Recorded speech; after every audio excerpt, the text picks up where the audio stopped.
So next, coming to the stage, this guy right here. Oh, many of you may know Mr. Mike Watson. Mike Watson is a convener of people and ideas. He believes in the importance of cultural touch points and the question why. He believes that lives are transformed by incorporating connectivity and creating an authentic way to view the world. And on that note, y'all give it up for Mr. Mike Watson. Thanks, Q. Silence, I have discovered, is undervalued. Silence is also something you can actually hear.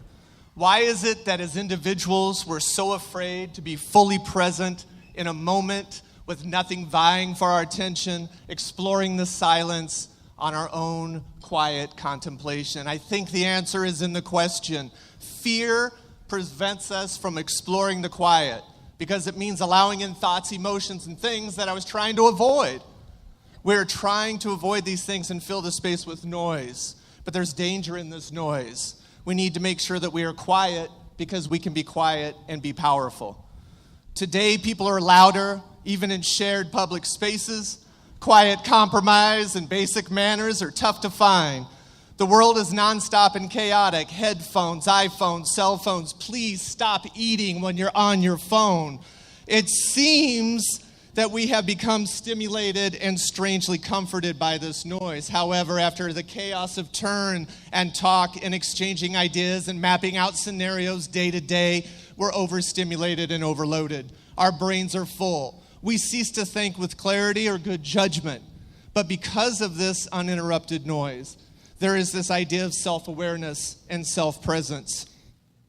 In these quiet spaces, you can start to understand much about whom you are. Gone will be the notion that personal insight only comes from analyzing the negative aspects of our sight.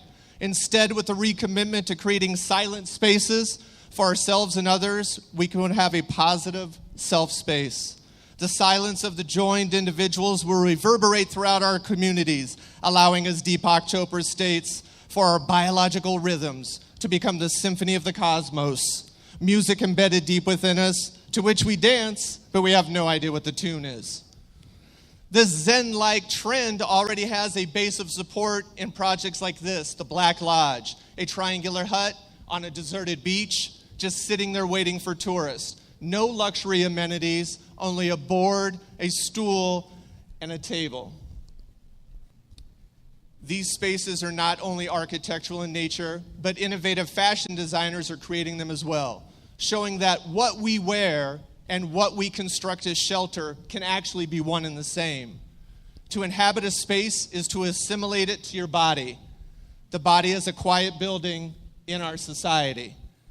Fashion is also utilized as a psychological escape, symbolized by the minimalist aesthetic and a state of mind that yearns for silent retreat. It is a luxurious and divine moment that one can experience calm and inner peace just by getting dressed in the morning.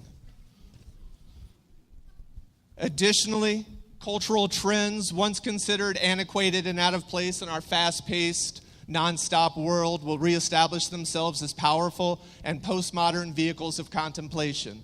Getting together after work will mean having after-work silence. And poetry will come back and it will be quietly read. And once again will make its way back into our practice, growing out of the spoken word movement and fueled by the masses desiring for a contemplative but concise message. Poetry serves its purpose in a world that favors brevity and communicates in 140 characters or less. The quiet vibe will become a tool that leaders will embrace so as to grow their people upwards and move their companies forward. When individuals can be quiet and learn who they are, they learn to trust, with trust being a critical part of the innovation process. Part of the quiet is to understand that trust is part of the equation. There is still something very magical about removing a human being and putting them into a non-distracted place where they can be quiet. No more day-to-day routine, no more distractions, and given time to explore brand new ideas. And often what arises from this silence is something called a decisive moment, a transitory, ambiguous, contradictory idea that arouses curiosity about the meaning of the moment. Everything is new, every minute is new, everything needs to be re-examined, which leads to new thoughts and new innovation and change. The creation of space within our minds and in our society is what allows us to innovate and change. For this to be taken seriously and to take hold, we need to allow ourselves time to be alone. When we are alone and undisturbed, we grow. We have given too much time to being busy and not enough time to being quiet. It doesn't matter if you're in a city. Solitude is necessary. It helps to promote concentration and increase productivity. When you remove distractions and interruptions from your day, you are better able to concentrate, which in turn will help you work more, but in a shorter amount of time. And it doesn't have to be a long time. Solitude could be walking under an overpass. That few seconds that you pass by something, you can rediscover who you are and your voice. When you're part of a group, you act like a group. You think like a group, you move as a group. When you're by yourself, you can listen to your own voice and make your own decisions.